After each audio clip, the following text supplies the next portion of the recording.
Alright, y'all, what's good? Let's give it the Gems 100. Appreciate y'all tuning in, alright? This video right here might get a lot of dislikes because of the content that I'm about to go into.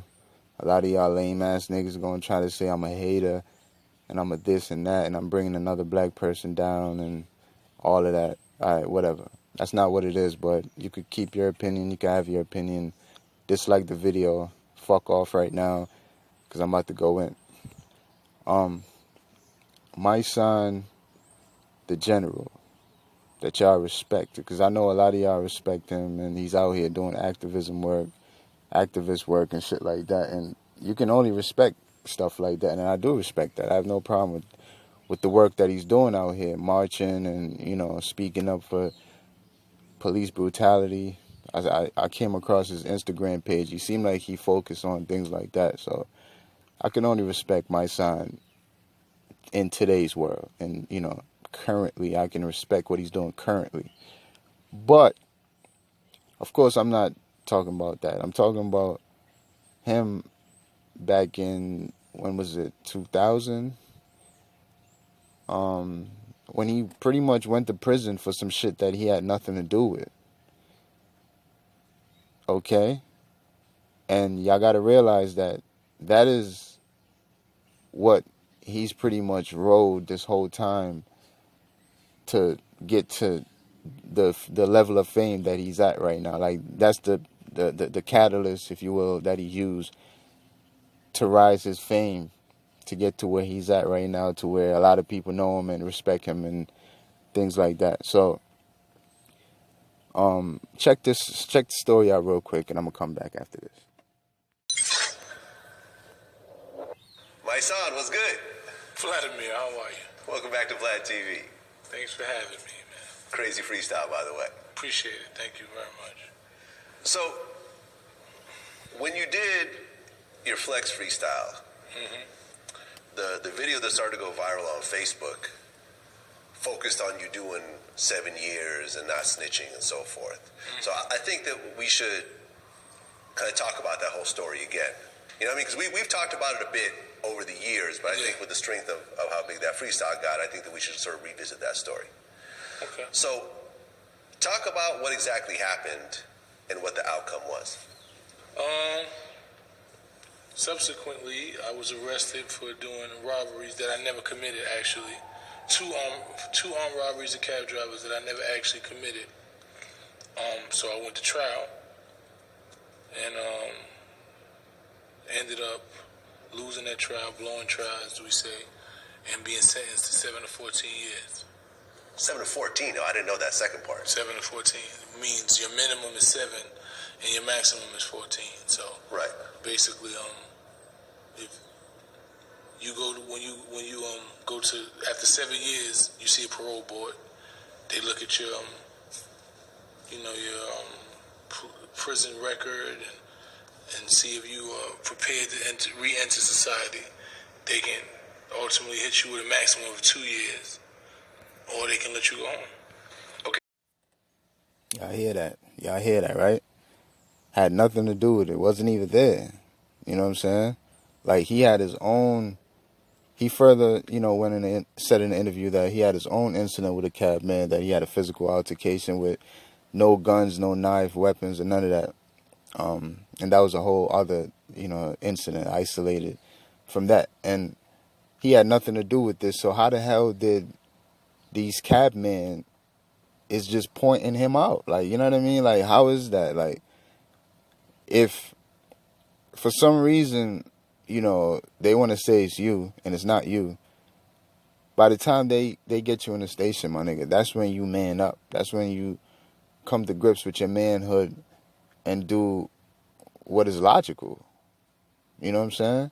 Not just some stupid ass street code bullshit, but do what's logical. Do what's gonna be better for you and your family, nigga, and your career. Cause y'all gotta understand. The nigga had a career, a rap career that was about to take off right then and there, right early 2000s. He was about to be on, straight up. You know what I'm saying? I forgot what record label it was. Could have been Rough Riders or somebody, but somebody had a contract for him, ready to sign him right around the time that he went to prison and sat for 7 fucking years. Possibly could have been 14 years.